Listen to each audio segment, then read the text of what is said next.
Hello everyone, this is Tom King and this is your Puerto Rico Energy in 60 seconds for the week beginning June 1st.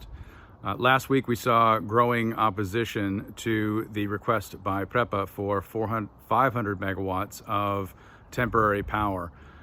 They have provided very little, if any, information justifying it to the regulator and to the public.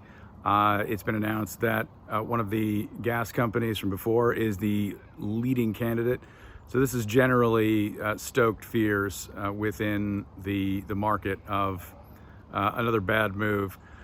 Certainly with Aguirre coming back and a unit on Costa Sur supposed to be back in operation in August, it's difficult to understand how they could possibly need 500 megawatts of reserve capacity at this point.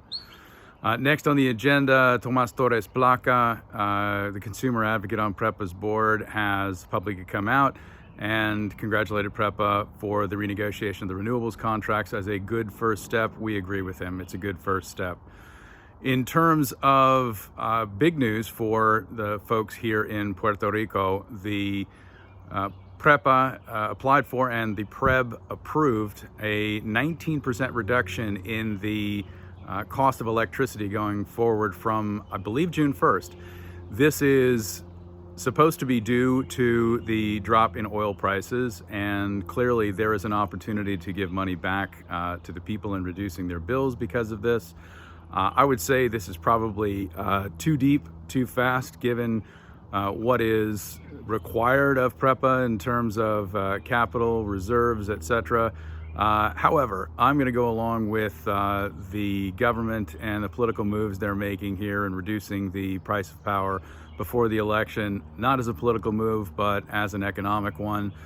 With COVID and everything else, putting a little bit more money back in the pockets, leaving yourself a little bit different negotiating position eventually with bondholders. All in all, it's probably not a bad move. One last thing, the governor called a press conference to talk about the preparedness of PREPA for hurricane season, which starts tomorrow.